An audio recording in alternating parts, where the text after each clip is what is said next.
Part 3. The Unification of Humankind. Chapter 9. The Arrow of History. After the agricultural revolution, human societies grew ever larger and more complex, while the imagined constructs sustaining the social order also became more elaborate. Myths and fictions accustomed people, nearly from the moment of birth, to think in certain ways, to behave in accordance with certain standards, to want certain things, and to observe certain rules. They thereby created artificial instincts that enabled millions of strangers to cooperate effectively. This network of artificial instincts is called culture. During the first half of the 20th century, scholars taught that every culture was complete and harmonious, possessing an unchanging essence that defined it for all time. Each human group had its own worldview and system of social, legal and political arrangements that ran as smoothly as the planets going around the sun. In this view, cultures left to their own devices did not change. They just kept going at the same pace and in the same direction.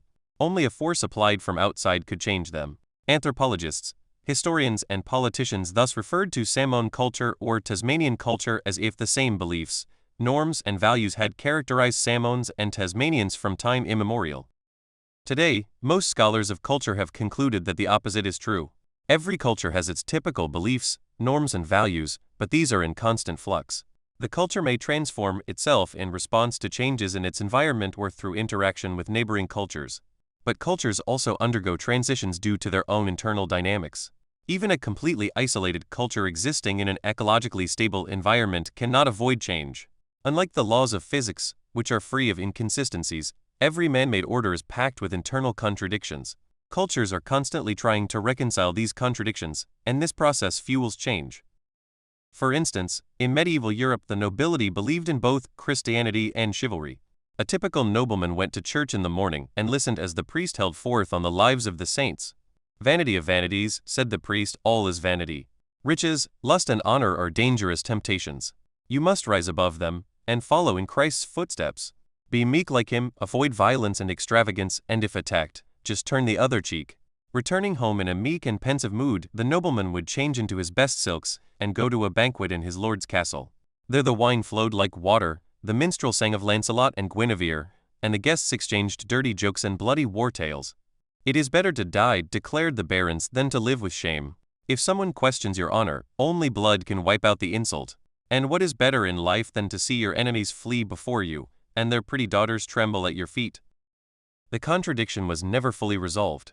But as the European nobility, clergy and commoners grappled with it, their culture changed. One attempt to figure it out produced the Crusades. On crusade, knights could demonstrate their military prowess and their religious devotion at one stroke. The same contradiction produced military orders such as the Templars and Hospitallers, who tried to mesh Christian and chivalric ideals even more tightly. It was also responsible for a large part of medieval art and literature, such as the tales of King Arthur and the Holy Grail. What was Camelot but an attempt to prove that a good knight can and should be a good Christian, and that good Christians make the best knights? Another example is the modern political order. Ever since the French Revolution, people throughout the world have gradually come to see both equality and individual freedom as fundamental values. Yet the two values contradict each other. Equality can be ensured only by curtailing the freedoms of those who are better off.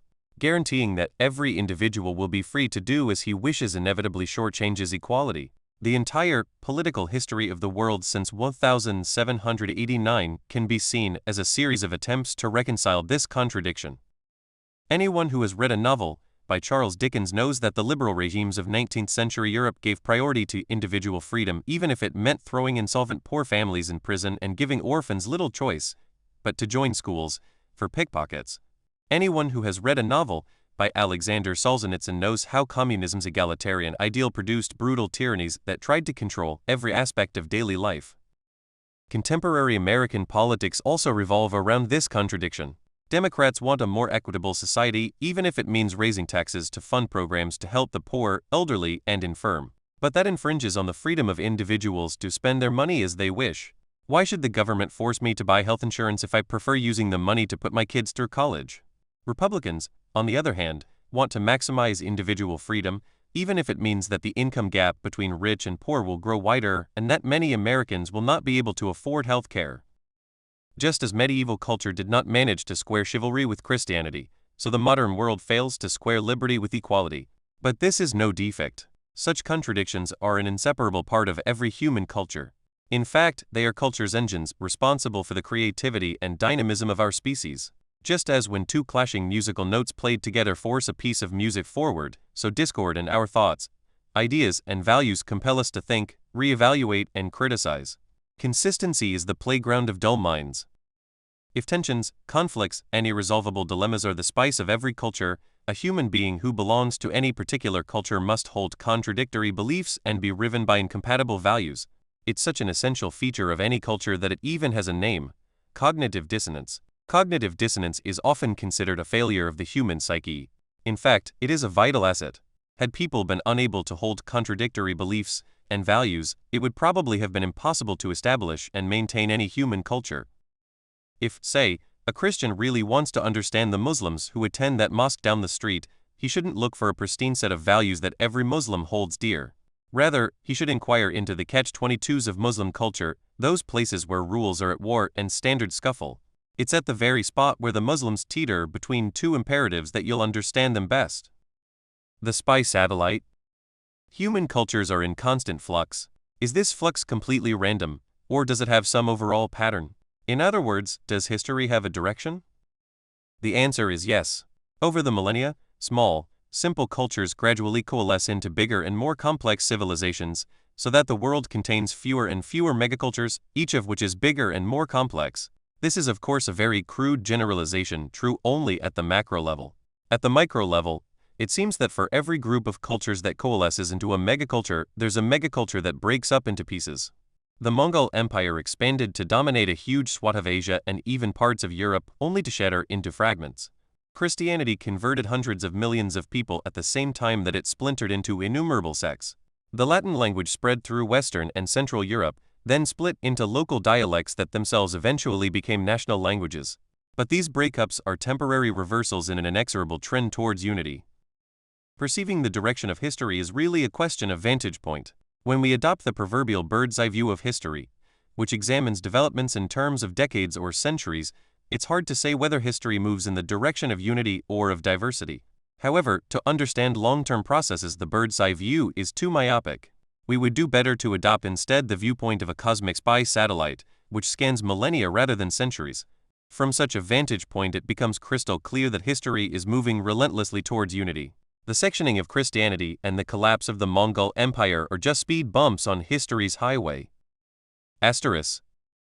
The best way to appreciate the general direction of history is to count the number of separate human worlds that coexisted at any given moment on planet Earth.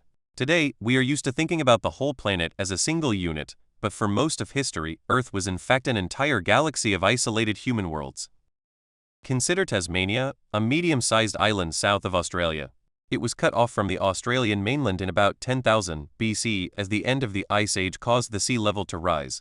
A few thousand hunter-gatherers were left on the island, and had no contact with any other humans until the arrival of the Europeans in the 19th century. For 12,000 years, nobody else knew the Tasmanians were there, and they didn't know that there was anyone else in the world. They had their wars, political struggles, social oscillations, and cultural developments. Yet as far as the emperors of China or the rulers of Mesopotamia were concerned, Tasmania could just as well have been located on one of Jupiter's moons. The Tasmanians lived in a world of their own. America and Europe, too, were separate worlds for most of their histories. In AD 378, the Roman Emperor Valens was defeated and killed by the Goths at the Battle of Adrianople. In the same year, King Chaktok Ikak of Tikal was defeated and killed by the army of Teotihuacan. Tikal was an important Mayan city-state, while Teotihuacan was then the largest city in America, with almost 250,000 inhabitants, of the same order of magnitude as its contemporary, Rome. There was absolutely no connection between the defeat of Rome and the rise of Teotihuacan. Rome might just as well have been located on Mars and Teotihuacan on Venus. How many different human worlds coexisted on Earth? Around 10 ppm. Our planet contained many thousands of them. By 2000 BC, their numbers had dwindled to the hundreds, or at most a few thousand. By AD 4550, their numbers had declined even more drastically. At that time, just prior to the age of European exploration, Earth still contained a significant number of dwarf worlds, such as Tasmania. But close to 90% of humans lived in a single megaworld, the world of Afro-Asia. Most of Asia, most of Europe, and most of Africa, including substantial chunks of sub-Saharan Africa, were already connected by significant cultural, political, and economic ties. Most of the remaining tenth of the world's human population was divided between four worlds of considerable size and complexity. 1. The Mesoamerican world, which encompassed most of Central America and parts of North America. 2. The Andean world, which encompassed most of Western South America. 3. The Australian world, which encompassed the continent of Australia. 4. The Oceanic world, which encompassed most of the islands of the southwestern Pacific Ocean, from Hawaii to New Zealand. Over the next 300 years, the Afro-Asian giant swallowed up all the other worlds. It consumed the Mesoamerican world in 1521 when the Spanish conquered the Aztec Empire. It took its first bite out of the Oceanic world at the same time, during Ferdinand Magellan's circumnavigation of the globe, and soon after that completed its conquest. The Andean world collapsed in 1532, when Spanish conquistadors crushed the Inca Empire. The first European landed on the Australian continent in 1606, and that pristine world came to an end when British colonization began in earnest in 1788. 15 years later, the Britons established their first settlement in Tasmania, thus bringing the last autonomous human world into the Afro-Asian sphere of influence. It took the Afro-Asian giant several centuries to digest all that it had swallowed, but the process was irreversible. Today, almost all humans share the same geopolitical system. The entire planet is divided into internationally recognized states. The same economic system, capitalist market forces, shape even the remotest corners of the globe. The same legal system, human rights, and international law are valid everywhere, at least theoretically, and the same scientific system. Experts in Iran, Israel, Australia, and Argentina have exactly the same views about the structure of atoms or the treatment of tuberculosis. The single global culture is not homogeneous. Just as a single organic body contains many different kinds of organs and cells, so our single global culture contains many different types of lifestyles and people, from New York stockbrokers to Afghan shepherds. Yet they are all closely connected, and they influence one another in myriad ways. They still argue and fight, but they argue using the same concepts and fight using the same weapons. A real clash of civilizations is like the proverbial dialogue of the deaf. Nobody can grasp what the other is saying. Today, when Iran and the United States rattle swords at one another, they both speak the language of nation-states, capitalist economies, international rights, and nuclear physics. We still talk a lot about authentic cultures, but if by authentic we mean something that developed independently, and that consists of ancient local traditions free of external influences, then there are no authentic cultures left on Earth. Over the last few centuries, all cultures were changed almost beyond recognition by a flood of global influences. One of the most interesting examples of this globalization is ethnic cuisine.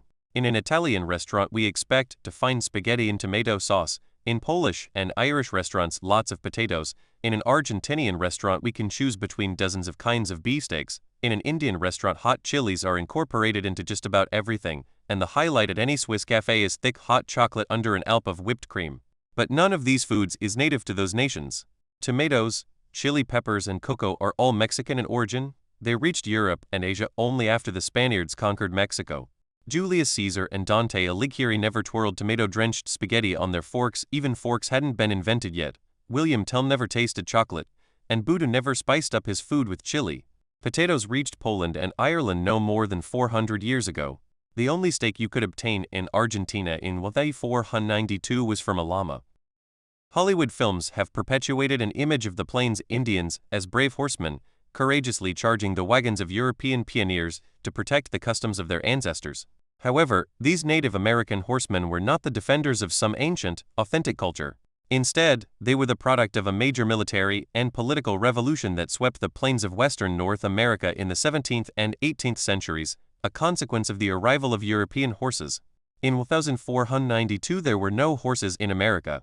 The culture of the 19th century Sioux and Apache has many appealing features, but it was a modern culture, a result of global forces, much more than authentic. The global vision. From a practical perspective, the most important stage in the process of global unification occurred in the last few centuries, when empires grew and trade intensified. Ever-tightening links were formed between the people of Afro-Asia, America, Australia, and Oceania. Thus, Mexican chili peppers made it into Indian food and Spanish cattle began grazing in Argentina. Yet from an ideological perspective, An even more important development occurred during the first millennium BC, when the idea of a universal order took root. For thousands of years previously, history was already moving slowly in the direction of global unity, but the idea of a universal order governing the entire world was still alien to most people.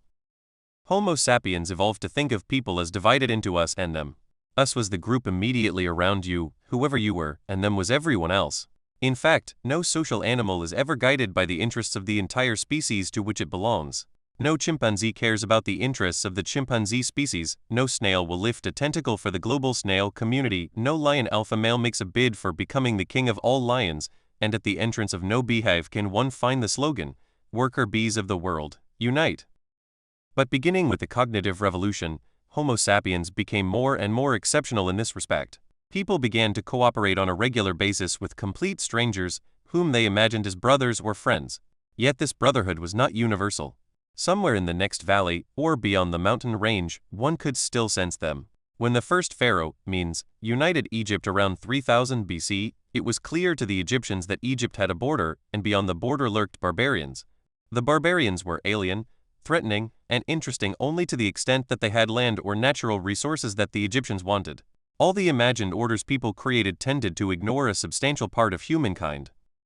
The first millennium, BC, witnessed the appearance of three potentially universal orders, whose devotees could for the first time imagine the entire world and the entire human race as a single unit governed by a single set of laws.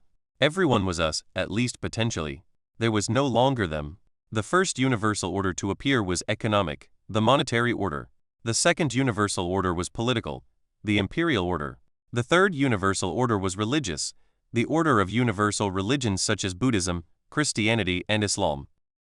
Merchants, conquerors, and prophets were the first people who managed to transcend the binary evolutionary division, us vs them, and to foresee the potential unity of humankind. For the merchants, the entire world was a single market and all humans were potential customers. They tried to establish an economic order that would apply to all, everywhere. For the conquerors, the entire world was a single empire and all humans were potential subjects, and for the prophets, the entire world held a single truth and all humans were potential believers. They too tried to establish an order that would be applicable for everyone everywhere. During the last 3 millennia, people made more and more ambitious attempts to realize that global vision. The next 3 chapters discuss how money, empires, and universal religions spread, and how they laid the foundation of the united world of today. We begin with the story of the greatest conqueror in history, a conqueror possessed of extreme tolerance and adaptability, thereby turning people into ardent disciples. This conqueror is money. Peoples who do not believe in the same God or obey the same king are more than willing to use the same money. Osama bin Laden, for all his hatred of American culture, American religion, and American politics, was very fond of American dollars. How did money succeed where gods and kings failed?